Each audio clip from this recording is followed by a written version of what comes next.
So just now we completed the 4 concepts and their converse, and now let us solve the sums, that is exercise 1.2 based on them. तो जब हम पहले सम को देखेंगे, question number 1, this is question number 1. Question number 1 is having 3 part A, part B and part C. बराबर. इन्हें जैसे हम देखते तो एंगल बाइसेक्टर थ्योरम का जो प्रॉपर्टी था वो याद आता है. बराबर. हमें ये पूछा है कि ये triangle PQR, there are 3 triangle PQR, और तीनों में PM जो है वो रे PM है. हमें पता ये करना है कि किन किन केसेस में A, B और C में से कौन कौन से केसेस में PM ट्रायंगल PQR का बाइसेक्टर है. Okay, so let us start the first.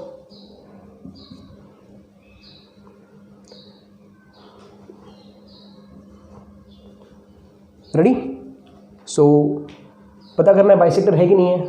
तो एक काम करते हैं, यहाँ से स्टार्ट करते हैं. QM अपॉन MR, तो this is QM upon MR.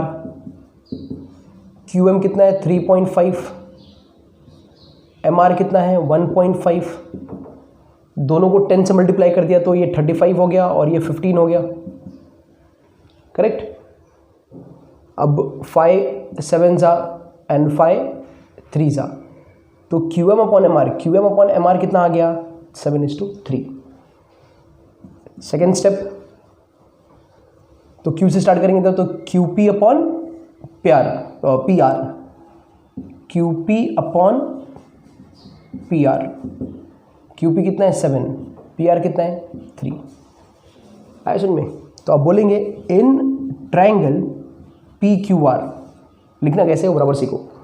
In triangle PQR we can say QM upon MR is equal to PQ upon PR.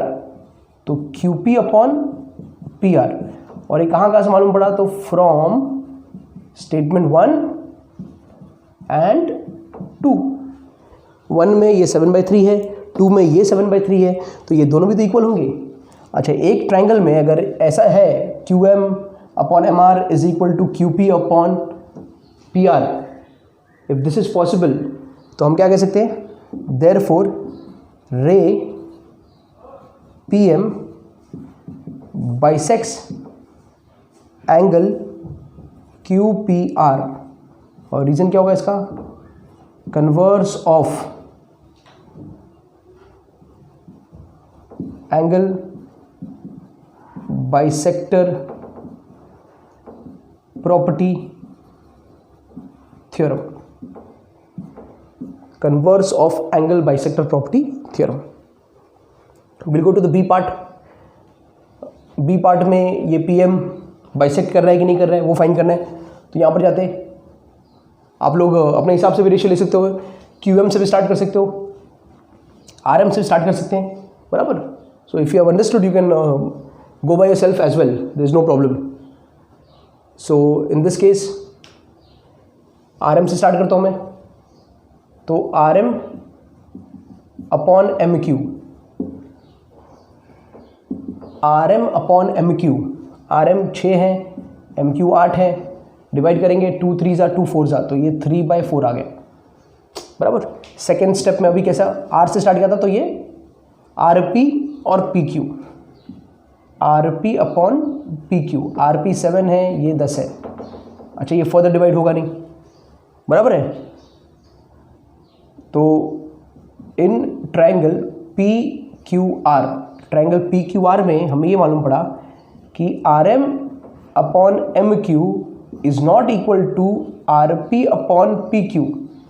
ये दोनों रेशियो इक्वल नहीं है.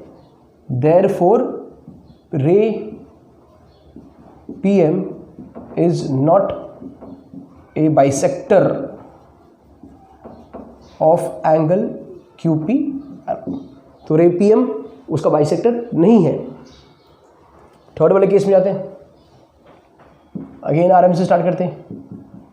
तो RM अपॉन MQ बराबर, ये 4 है, ये 3.6 है। ये पॉइंट को अगर मैं ऊपर दे दूं तो ऐसा कुछ हो जाएगा 40/36, बराबर ना। 4 goes 10 टाइम, 4 goes 9 टाइम, तो 10/9 कुछ आ रहा है। सेकेंड स्टेप कर लो। तो आर से आपने स्टार्ट किया था, आर एम और एम क्यू लिया था, अभी क्या होगा R P upon P Q. तो R P upon P Q, R P कितना है 10 है, पी क्यू कितना है 9 है। तो from 1 and 2 what you conclude, this ratio and this ratio are equal. तो कैसे लिखेंगे, in triangle P Q R, triangle P Q R में R M upon M Q is equal to R P upon P Q from 1 and 2, बराबर। अगर ये ratio equal है therefore P M, बराबर, ये ऐसा वैसा पी एम नहीं, ray P M, ray P M bisects angle Q P R. Reason क्या होगा, by converse of angle bisector property theorem.